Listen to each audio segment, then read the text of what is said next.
చేసే పరిష్కారము అనుదిన Bible study కార్యక్రమం ప్రేక్షకులందరికీ యేసుక్రీస్తు వారి సర్వశ్రేష్ఠ నామమున వందనాలు. ప్రభువునందు ప్రియ దేవుని బిడ్డలారా, నేటి దినము డాక్టర్ కారుపాటి శాంతిసాగర్ గారి ద్వారా బైబిల్ స్టడీలోని వాక్య ధ్యానమును ద్వితీయోపదేశ కాండము నుండి ధ్యానం చేసుకుందాము. మీరందరూ బైబిల్తోనూ నోట్బుక్తోనూ సిద్ధపడి ఉంటే డాక్టర్ కారుపాటి శాంతిసాగర్ గారు ప్రార్థన చేసి ఈ దినపు వాక్య పరిచర్య చేస్తారు. ప్రభువునందు ప్రియ దేవుని బిడ్డలారా, ఈ రాత్రి కాలపు వాక్య భాగం కొరకు సహకారాన్ని ఇస్తున్న కుటుంబము ఏలూరు బీడీ కాలనీ వాస్తవ్యులు పిట్ట వేణు గారు, వీరేశమ్మ గారు, వీరి కుమార్తె నవ్య దీపిక, కుమారుడు సందీప్ సహకారాన్ని ఇస్తున్నారు. వేణు గారికి, వీరేశమ్మ గారికి, నవ్య దీపిక, సందీప్ గారులకు ప్రత్యేక కృతజ్ఞతలు ప్రభు పేరిట తెలియజేస్తున్నాను. ఈ దినం మే మాసం మొదటి దినం. మే మాసంలో 30 దినాలు ఎపిసోడ్ సహకారులు పూర్తిగా కావాలి. మినిస్ట్రీ సెల్ఫ్ సపోర్ట్ అయ్యేటట్లు ప్రార్థన చేద్దాం. వాక్య ధ్యానం ప్రారంభించుకున్నట్టుకు ప్రభువు సహాయాన్ని కోరుకుందాం. మమ్మను మిక్కిలిగా ప్రేమిస్తున్న మా ప్రభు, మీకు వందనాలు. ఈ దినము మీ పాదముల చెంత ప్రార్థన చేస్తున్నాము. నూతన మాసము 2012 సంవత్సరం మే మాసం మాకిచ్చినందుకు కృతజ్ఞతలు. పరిశుద్ధుడా, మీకు మహిమ కలుగునట్లు ఆశించి ప్రార్థిస్తున్నాను. ఎపిసోడ్ సహకారం ఇచ్చిన పిట్ట వేణు గారు, వీరేశమ్మ గారిని, బిడ్డలను దీవించండి. మీ కృపలో ఈ కుటుంబాన్ని వర్ధిల్ల చేయండి. ఈ మాసమంతయు ఎపిసోడ్ సహకారులను మీరు పంపించండి. నేటి వాక్య ధ్యానం దీవెనగా ఇవ్వండి. నజరేయుడైన యేసు ప్రభువు ద్వారా అడుగుచున్నాము తండ్రి, ఆమేన్. ప్రభువు నందు ప్రియా దేవుని బిడ్డలారా, దయచేసి మీ పరిశుద్ధ బైబిల్ గ్రంథాన్ని తెరవండి. ద్వితీయ ఉపదేశ కాండము 23వ అధ్యాయము 21వ వచనం ప్రారంభం. నీవు నీ దేవుడైన యెహోవాకు మ్రొక్కుకొనిన తరువాత ఆ మ్రొక్కుబడిని చెల్లించుటకు తడవు చేయకూడదు. నీ దేవుడైన యెహోవా తప్పక నీ వలన దాన్ని రాబట్టుకొనును, అది నీకు పాపము అగును. ఈ వచనంలో చాలా గమనించవలసిన విషయాలు ఉన్నాయి. మొట్టమొదటి విషయం ఏమిటంటే మొక్కుబడి చెల్లించాలి. దేవునితో ప్రమాణం. మొక్కుబడి అంటే దేవునితో ప్రమాణం. మొక్కుబడి చేసుకోకుండా ఉండటం మంచిది, చేసుకుంటే తప్పక దానిని చెల్లించాలి. ఒక విషయాన్ని బైబిల్లో నుంచి నేను చెబుతాను. అపోస్తులుడైన పౌలు గారు తాను మార్పు చెందక పూర్వం మొక్కుకొనినటువంటి మొక్కుబడి ఒకటి ఉంది.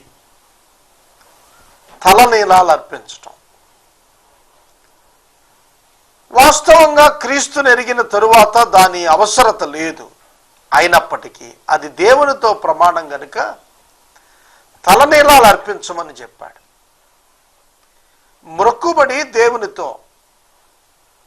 చేయకుండా ఉంటే సమస్య లేదు, చేసినట్లయితే తప్పక తీర్చాలి. ఇంకొక మాట జ్ఞాపకం చేస్తాను. మొక్కుబడి వలన ప్రయోజనం ఏమిటి?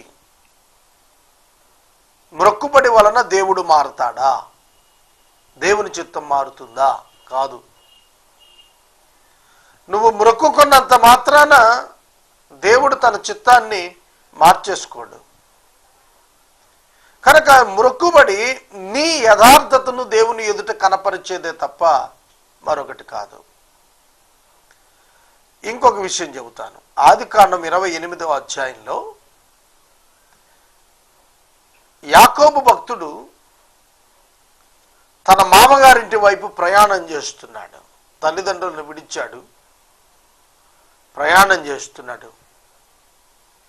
బేతేలు అనే స్థలం దగ్గరకు వచ్చినప్పుడు అప్పటికి ఆ పేరు పెట్టబడలేదు, కానీ ఆ స్థలం దగ్గర యాకోబు తలవాల్చి రాతిని తలగడగా చేసుకొని పడుకున్నాడు. దేవుడు ప్రత్యక్షమై అతనికి వాగ్దానాలు ఇచ్చాడు. ఆ వాగ్దానాలు ఇచ్చినప్పుడు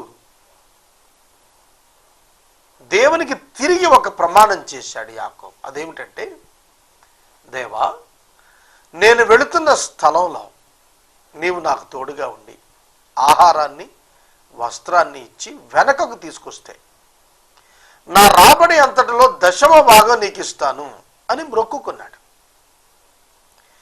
యాకోబు మొక్కుకున్నాడు, దేవుడు అడగలేదు సుమా. యాకోబు సొంతగా మొక్కుకున్నాడు.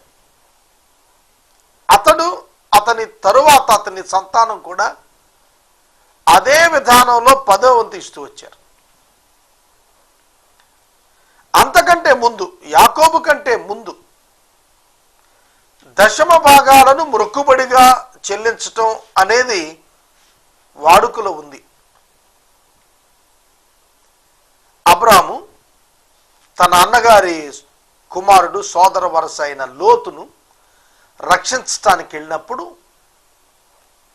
రక్షించి తిరిగి వచ్చినప్పుడు మెల్కీసెదెకునకు 10వ ఇచ్చాడు అన్నారు. 10వ అంటే టైత్, 10వ అన్నమాట. అబ్రహాము కాలంలోనే 10వ ఇచ్చాడు.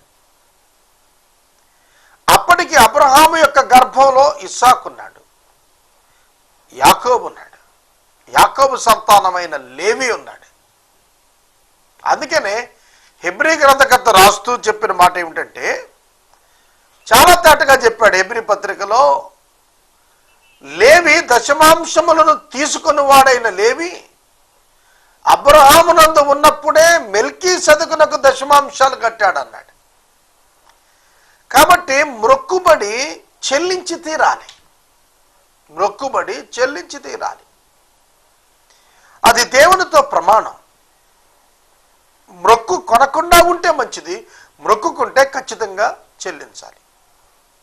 అలా చెల్లించకపోతే అది పాపం అవుతుంది. దేవుడు దాన్ని రాబట్టుకోగలుగుతాడు, దేవుడు దానిని రాబట్టుకోగలుగుతాడు. దీనికి కూడా ఉదాహరణ బైబిల్లో చెబుతాను. దేవునికి మానవునికి మధ్య ఒప్పందం 10 ఆజ్ఞలు, నిబంధన. దానిలో 4వ ఆజ్ఞ విశ్రాంతి దినమును గూర్చిన ఆచరణ. నీవు విశ్రాంతి దినమును పరిశుద్ధంగా ఆచరించాలని దేవుడు అడిగారు. మనుషులు ఒప్పుకున్నారు, దానికి ఇజ్రాయేలీలు ఒప్పుకున్నారు. మీరు సొలొమోను రాజు అనంతరం, దావీదు కుమారుడైన సొలొమోను అనంతరం రాజ్యం 2గా విడిపోయింది, ఉత్తర రాజ్యం దక్షిణ రాజ్యంగా. ఇశ్రాయేలు మరియు యూదా అనేటువంటి 2 రాజ్యాలుగా విడిపోగా 39 మంది రాజులు పరిపాలన చేశారు, 490 సంవత్సరాలు. ఆ కాలంలో ఇశ్రాయేలు జనాంగమునకు పరిపాలించినటువంటి 20 మంది రాజులు కూడా చెడ్డ రాజులు, ఈవిల్ కింగ్స్. ఈ చెడ్డ రాజుల కాలంలో ఏ వారములోనూ కూడా విశ్రాంతి దినాన్ని పాటించలేదు. అందుకే దేవుడు ఏం చేశాడంటే 70 సంవత్సరాలు, 490 సంవత్సరాల్లో 70 సంవత్సరాలు ఖచ్చితంగా 7వ భాగం. కాబట్టి 70 సంవత్సరాలు బబులోను చెరకు పంపించేశాడు వారిని. అష్షూరుకి ఇజ్రాయేలీయులు, యూదా వారు బబులోనుకు చెరకుపోయారు. 70 ఏండ్లు ఖచ్చితంగా ఉన్నట్లుగా దానియేలు గ్రంథం చెబుతోంది. 70 సంవత్సరాలు చెర. సోదరుడా, సోదరి, దేవుడు రాబట్టుకున్నాడు దాన్ని, దేవుడు రాబట్టుకున్నాడు. కనుక దేవుడు రాబట్టుకోగలుగుతాడు అనేది మనం గుర్తెరుగుతున్నామా? చాలామంది మొక్కుబడి చేస్తారు, దాన్ని నెరవేర్చరు. కొందరైతే పిల్లలను సేవకు సమర్పించేస్తారు, దాన్ని నెరవేర్చరు. కనుక దేవుడు దాన్ని తీసుకోగలుగుతాడు. If it is the agreement between you and God, God will certainly take it back to him. ఖచ్చితంగా దేవుడు తన కోసం తీసుకోగలుగుతాడు. కనుక మ్రొక్కుబడి దేవునికి మనకు మధ్యన ఒక ఒప్పందము, ఒక ప్రమాణం. కనుక దేవునితో చేసిన ప్రమాణము మనము ఎట్టి పరిస్థితులలోనూ నిర్లక్ష్యం చేయకూడదు. సోదరుడా, సోదరి, దేవుడు మారడు. Unchangeable God. దేవుని గుణలక్షణాలు మారవు, దేవుని చిత్తము మారదు. కానీ దేవుడికి తాను కృతజ్ఞతగా ఒప్పుకున్న దాన్ని చెల్లించి తీరాలి. చాలామంది ఈ విధమైన మొక్కుబళ్ళు ఇప్పటికీ చేస్తున్నారు. దేవా, నాకొక మగబిడ్డను ఇస్తే నేను నీకు ఇస్తాను అని చెప్పి మొక్కుకుంది సమూయేలు గారి తల్లి హన్న. దేవుడు ఆమెకు మగబిడ్డనిచ్చాడు. హన్న, ఎల్కానా, పెనిన్నా, ఈ ముగ్గురు యొక్క చరిత్ర సమూయేలు గ్రంథం మొదటి అధ్యాయంలో కనిపిస్తుంది. ఎల్కానా హన్నా భర్త, పెనిన్నా హన్నా సవితి. పెనిన్నాకు సంతానం ఉంది, హన్నాకు లేరు.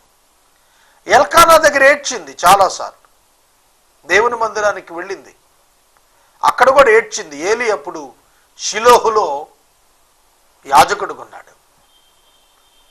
ఆమె ఏడ్చినప్పుడు ఆమె వేదన అపార్థం చేసుకున్నాడు ఏలి. ఉదయాన్నే మత్తురాలై ఉన్నావా ఏమిటని గద్దించాడు.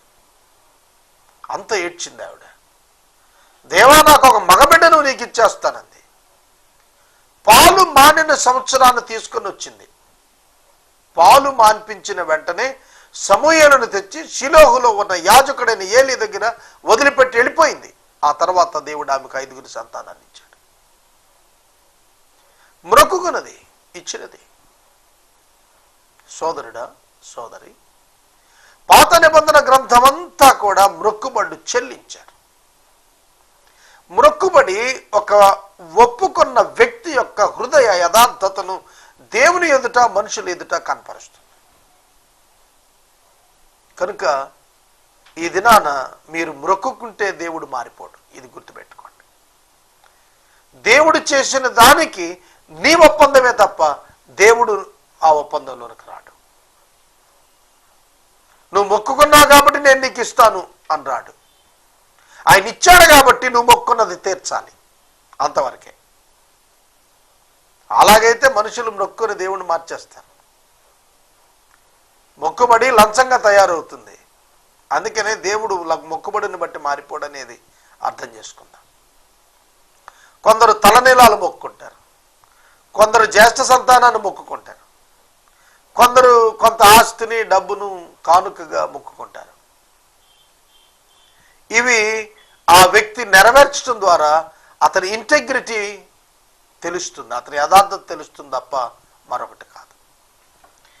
తర్వాత నీవు మ్రొక్కు కొనని ఎడల నీ యందు ఆ పాపం ఉండదు. మొక్కుకొని బ్రేక్ చేయకూడదు తప్ప మొక్కుకొనుట లేకుండా ఉంటే మంచిది, దానివల్ల నీకు నష్టం లేదు. తర్వాత 23వ వచనంలో చాలా ఇంపార్టెంట్ వర్స్. నీ పెదవుల నుండి బయలుదేరిన మాటను నెరవేర్చుకొని నీ దేవుడైన యెహోవాకు మ్రొక్కుకొనిన ప్రకారము నీవు నీ నోట పలికినట్లు స్వేచ్ఛార్పణము నర్పింపవలెను. స్వేచ్ఛ అర్పణము, free will offertory, no compulsion in it. నీవు నీ హృదయపూర్వకముగా మ్రొక్కుకొనిన ప్రకారం నీ నోట పలికినట్లుగా. నోటి మాట తీర్పులోనికి తెస్తుంది.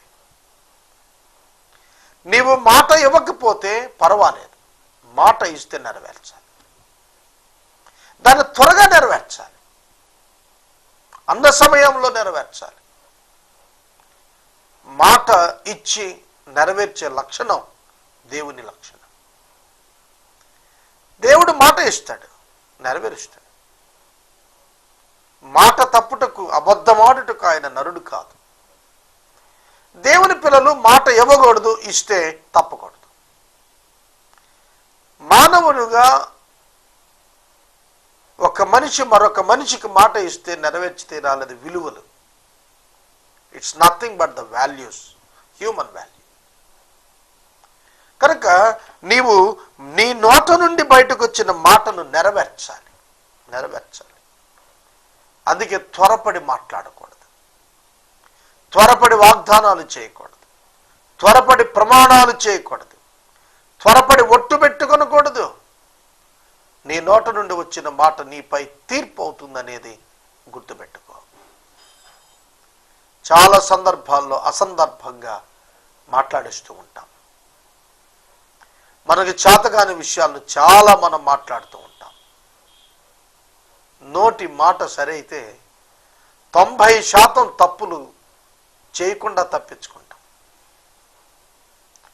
కొన్ని సందర్భాల్లో మాట ఇచ్చింది నెరవేర్చుకోవటానికి యథార్థత తప్పేవారు ఉన్నారు.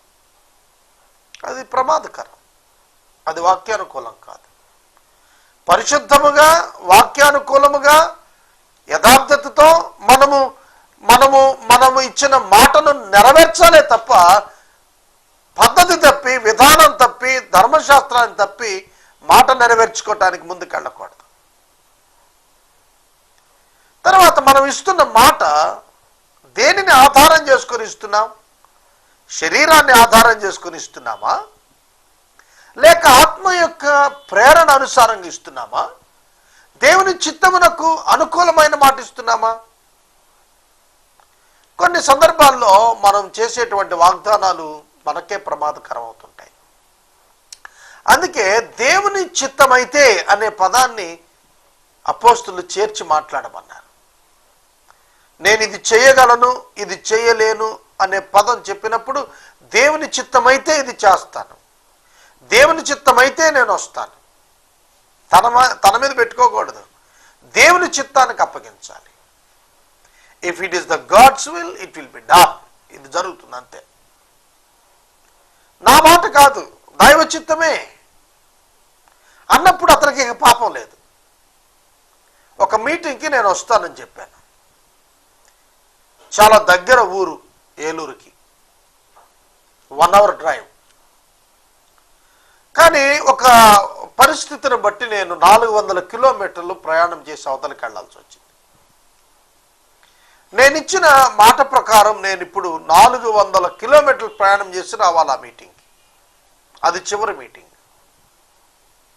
ఈ మీటింగ్లో నేను రావటానికి అనుకూల పరిస్థితి లేదు. అక్కడ చాలా ఒక అత్యవసరమైన పనిలో నా ప్రజెన్స్ అక్కడ అవసరమైంది. అది నా వ్యక్తిగత కారణం, నా కుటుంబానికి చాలా అవసరమైన కారణం. కానీ దేవుని ఎదుట దేవుని పని కొరకు ఇచ్చిన మాట ముఖ్యము. మిగిలిన rest of the things God will take care అనే భావనతో నేను బయలుదేరాను. ఆ మీటింగ్కి వచ్చాను. చాలా అననుకూల పరిస్థితి మధ్య ప్రయాణం జరిగింది. ఆ మీటింగ్లో నన్ను పిలిచారు కానీ వేరొక ఉద్దేశం. చాలా నృత్య ప్రదర్శనలు అవన్నీ చేసుకున్నారు. ఫైనల్గా వాక్యానికి రాత్రి 10:30 గంటలకు సమయం ఇచ్చారు. కానీ దేవుడు నా ప్రయాసను బట్టి నేను అర్థం చేసుకున్నాను. దేవుడు ఆ రాత్రి నన్ను వాడుకున్న విధానం కొన్ని 100 మందిని ఆలోచింపచేసింది వారి ప్రవర్తన మార్చుకునే విషయంలో. దాన్ని బట్టి నేను సంతోషించాను. దేవునికి ఇచ్చిన మాట చొప్పున, దేవుని సన్నిధిని ఇచ్చిన మాట చొప్పున, పరిచర్యకు ఇచ్చిన మాట చొప్పున 450 కిలోమీటర్లు నేను ప్రయాణం చేసి వచ్చిన ఆర్థికంగా ఏమాత్రం సహకారం అవతల నుంచి నాకు లభించకపోయినా హృదయం నుండి ఒక తృప్తి, దేవుని పని చేశాననే ఆనందం, దేవుడికి ఇచ్చిన మాట నెరవేర్చామనేటువంటి ఒక ఆనందం నేను చూడగలిగాను. దేవుడు నేను ఉండాల్సిన పరిస్థితులను ఆయన తన చేతిలోకి తీసుకుని తాను పనిచేసిన విధానం కూడా చూశాను నేను. ఎందుకు ఈ మాట ఉదాహరణగా నేను చెబుతున్నానంటే, మనము మాట ఇచ్చినప్పుడు దాన్ని ఖచ్చితంగా నెరవేర్చాలి. అలా నెరవేర్చినప్పుడు అద్భుతమైన సహాయము దేవుని నుండి మన జీవితాల్లో మనం పొందుకోగలుగుతాం. తర్వాత నీవు మొక్కుకొనిన ప్రకారం స్వేచ్ఛార్పణ చెల్లించేసేవన్నాడు. నీవు మొక్కుకున్న ప్రకారం, నీ నీ నీ అనే పదవి ఇక్కడ చూడండి ఎన్నిసార్లు రాస్తున్నాడు. 21వ వచనం నుంచి మనం చూస్తే, నీవు నీ దేవుడైన యెహోవా, నీ వలన నీ దేవుడైన యెహోవా నీకు పాపం, నీవు మొక్కుకొనిన నీ యందు నీ పెదవుల నుండి నీ దేవుడైన యెహోవా, నీవు నీ అనే పదాలు 10 సార్లు పైన రాశాడు అక్కడ. ఇట్ ఈస్ యూ, నీవు దీనికి జవాబుదారి. మన హృదయము దేవుని ఎదుట లెక్క చెప్పునదిగా ఉండాలి. ఈ రాత్రి నేను మనవి చేస్తున్నాను, మన హృదయాలు కఠినమైపోతున్నాయి. మన హృదయాలు వాక్యమునకు విరుద్ధంగా సెన్స్ లేకుండా అయిపోతున్నాయి. స్పర్శనీయత తగ్గిపోతుంది ఆత్మ సంబంధంగా. అట్టి దుస్థితిలో మనం ఉండకూడదు. తర్వాత 24వ వచనము, నీవు నీ పొరుగువాని ద్రాక్ష తోటకు వచ్చినప్పుడు నీ ఇష్ట ప్రకారం నీకు చాలినంత వరకు ద్రాక్ష పండ్లు తినవచ్చును గాని నీ పాత్రలో వాటిని వేసుకోకూడదు. నీ పొరుగువాని పంట చేనికి వచ్చినప్పుడు నీ చేతితో వెన్నులు త్రుంచుకొనవచ్చును గాని నీ పొరుగువాని పంట చేని మీద కొడవలి వేయకూడదు. ఈ 2 విషయాల్లో నీతి ఉంది. ద్రాక్ష తోటను చూడటానికి వెళితే ద్రాక్షకాయలు తినచ్చు. నీ కడుపు ఎంత పడుతుంది ద్రాక్ష తినటానికి? మహా అయితే 1 కేజీ ద్రాక్షలు తింటావు. కానీ దానిని నీవు నీ పాత్రలో వేసి దాచుకోకూడదు. You should not steal. నువ్వు దొంగిలించకూడదు. తినటానికి పర్మిషన్ కూడా అడగక్కర్లేదు అన్నాడు, తినమన్నాడు. ఎందుకంటే ద్రాక్ష తోట దేవుడు ఇచ్చింది. యజమానుడు ఉన్నప్పటికీ కూడా తిను, అంతవరకు పర్వాలేదు, కానీ పాత్రలో వేసుకుని ఇంటికి పట్టుకెళ్ళే వ్యవహారం చేయొద్దు అన్నాడు. నీతి ఉంది కదా. తినేదాన్ని ఆపద్దు అన్నాడు. ఆకలిని దేవుడు ఆనర్ చేశాడు కదా, భుజించమన్నాడు. అయితే పంట చేనుకి వెళ్ళినప్పుడు వెన్నులు తిను, కానీ దాన్ని దొంగిలించద్దు, దాని మీద కొడవలేయద్దు. అంటే అక్కడ ఒక నీతి ఎస్టాబ్లిష్ చేస్తున్నాడు. ఏమిటంటే నీతి కానిది ఆశించద్దు. ఒకడు ఆకలి వరకు ఏది తీసుకున్నా కూడా దాని విషయంలో దేవుడు నేరంగా ఎంచలేదు. It is a biological requirement, need, శరీర అవసరత. దాని విషయంలో దేవుడు గద్దించలేదు. చూడండి, సౌలు తరిమినప్పుడు దావీదు ఆ యొక్క యాజకుడైన అబ్యాతారు దగ్గరికి పోయాడు. అక్కడ సముఖపు రొట్టెలు ఉన్నాయి, ఇంకేమి లేవు తినటానికి. యాజకులు మాత్రమే తినేటువంటి రొట్టెలు. వాటిని తీసుకొని తిన్నాడు దావీదు.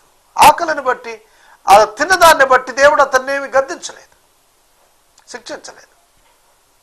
కనుక ఆకలి విషయం తప్ప వేరొక ఉద్దేశం, దొంగిలించే ఉద్దేశం, సమకూర్చుకునే ఉద్దేశంతో ఇంకొకరి యొక్క తోటలో, ద్రాక్ష తోటలో కానీ చేనులో కానీ ప్రవేశించద్దన్నాడు. ఈ నీతి ఎంత గొప్పది! ఇతరుల అనుమతి లేనిది నీవు వేరొకరిది ఏది తీసుకొనటానికి వీల్లేదు. ఇది మనం సాధారణంగా క్రైస్తవులు అబ్జర్వ్ చేస్తూ ఉంటాం. అయితే ఇంకా కొంచెం లోతుగా అబ్జర్వ్ చేసినప్పుడు హ్యూమన్ రిలేషన్షిప్స్ దగ్గర దీన్ని అబ్జర్వ్ చేయాలి. అంటే without the concern of other person, ఇతరుల యొక్క ప్రమేయమును, జోక్యమును, అనుమతిని తీసుకోకుండా, వారి అంగీకారం లేకుండా వారి వ్యక్తిగత విషయాల్లో మనం వెళ్ళకూడదు. వారి ప్రైవేట్ పర్సనల్ లైఫ్లోనికి మనం ఎన్నడూ తొంగి చూచేటువంటి అధికారం దేవుడు మనకివ్వలేదు. It is between God and himself only. దేవునికి అతనికి మధ్య ఉండే విషయం అది. దానిలో ఎంటర్ అవటానికి లేదు, ప్రైవసీ బ్రేక్ చేయటానికి లేదు. ఇది హ్యూమన్ రిలేషన్షిప్స్ను చాలా జాగ్రత్తగా కాపాడుతుంది ఇట్లాంటి జాగ్రత్త తీసుకుంటే. తర్వాత నీ క్రింది పనివారిని నీవు మిస్యూజ్ చేసి వాడుకోకూడదు. నీ క్రింద ఉంచబడిన వనరులను మిస్యూజ్ చేసి వాడుకోకూడదు, నీ పర్సనల్గా వాడుకోకూడదు. అలా చేయటం ద్వారా ఒక నీతిని నీవు ప్రదర్శించిన వాడవుతావు. నీతి గలవాడవు, దేవుని సేవకుడవు, దేవుని బిడ్డవు, నీతి ప్రదర్శన చేశావు అనేది గుర్తింపుకు వస్తుంది. దానివల్ల దేవునికి మహిమ వస్తుంది. కనుక ధర్మశాస్త్రం పాపం చేయకుండా ఉండటానికి ఏం చేయాలి అనేది తెలియచేస్తుంది. కానీ పాపం తీసివేయటానికి ధర్మశాస్త్రం చాలదు. పాపం తీసివేయటానికి యేసు రక్తం కావాలి, యేసు శిలువ కావాలి, యేసు మరణం చెందాల్సిందే. కాబట్టి మనము పాపం చేయకుండాట్లుగా వాక్యాన్ని హృదయంలో ఉంచుకుంటే మనము జాగ్రత్తగా ఉంటాం. చూడండి, చాలా చిన్ని వైలేషన్, చాలా చిన్ని తప్పిదం, ఖచ్చితంగా పెనాల్టీ ఉంటుంది దానికి. ఈ మధ్యన హైదరాబాద్లో కార్ డ్రైవ్ చేస్తూ రైట్ టర్న్ 3 seconds అయితే 4th సెకండ్లో నేను సిగ్నల్ దాటే ప్రయత్నం చేశాను. ఫైన్ వేశాడు, ఇమ్మీడియట్గా ఫైన్ వేశాడు. మారు మాట్లాడకుండా కట్టాలి, కట్టి వచ్చాను. ఎక్స్పోర్ట్ డ్రైవర్ అని నేను అనుకునేవాడిని. చాలా చిన్న వైలేషన్ అది. 1 సెకండ్ నేను తప్పిదం చేశాను, డబ్బు కట్టాను, 200 ఫైన్ కట్టాను. ఎందుకు చెబుతున్నానంటే లా డిమాండ్స్, జస్టిస్ డిమాండ్స్ పనిష్మెంట్. చట్టము మనలను ఇతరులకు ప్రమాదం లేకుండా చేస్తుంది, ఇతరులకు అభ్యంతరం లేకుండా చేస్తుంది, మన హక్కు సద్వినియోగం చేసుకోవడానికి పనికొస్తుంది. ఈ రాత్రి వాక్యాన్ని ఇక్కడ నేను నిలుపుదల చేస్తున్నాను. రేపటి వాక్య భాగంలో 24వ అధ్యాయం ప్రారంభించుకుందాం. దయచేసి మనవి ఎపిసోడ్ సహకారులను ప్రభు ఇచ్చేటట్లు ప్రార్థన చేద్దాం. ఈ దినపు ఎపిసోడ్కి సహకారి ఏలూరు బీడీ కాలనీ వాస్తవ్యులు పిట్టా వేణు గారు, వీరేశమ్మ గారు, కుమార్తె నవ్యదీపిక, కుమారుడు సందీప్ సహకారం ఇస్తున్నారు. ఈ కుటుంబాన్ని ప్రభు దీవించినట్లు ప్రార్థిద్దాం. మనము ఇంతవరకు డాక్టర్ కారుపాటి శ్యామ్ సాగర్ గారి ద్వారా బైబిల్ స్టడీలోని వాక్య ధ్యానమును ద్వితీయోపదేశ కాండము నుండి ధ్యానం చేసుకున్నాము. ఈ కార్యక్రమం ద్వారా మీరు పొందుకున్న ఆత్మీయ మేలులు ఒక ఉత్తరం ద్వారా మాకు తెలియచేయండి. మీ ప్రార్థనా మనవులు మాకు తెలియచేస్తే ఏసే పరిష్కారం కార్యాలయంలో ఏర్పాటు చేసిన ప్రత్యేక ప్రార్థనా శిబిరంలో మీ కొరకు ప్రార్థిస్తాం. మీ కుటుంబ పక్షముగా ఒక ఎపిసోడ్ ప్రసారం చేయాలనుకున్నారు మాకు తెలియచేస్తే మా సిబ్బంది మీ గృహాలను దర్శిస్తారు. ముగింపు ప్రార్థన ఆశీర్వాదాలతో ఈ కార్యక్రమాన్ని ముగించుకుందాం. ప్రార్థన చేసుకుందాం. తలలు వంచండి. మమ్మల్ని మిక్కిలిగా ప్రేమిస్తున్న ప్రభు మీకు వందనాలు. నూతన మాసం కొరకు స్తోత్రం. వేణుగారి కుటుంబాన్ని దీవించండి, నూతన సాకాలను లేవనెత్తండి, మా ప్రేక్షకులకు రక్షణ దయచేయండి. యేసునామములో అడుగుచున్నాను తండ్రి, ఆమేన్. తండ్రి అయిన దేవుని ప్రేమ, కుమారుడి యేసయ్య కృప, పరిశుద్ధాత్మని అన్యోన్య సహవాసం సదా మనకు తోడైండును గాక, ఆమేన్.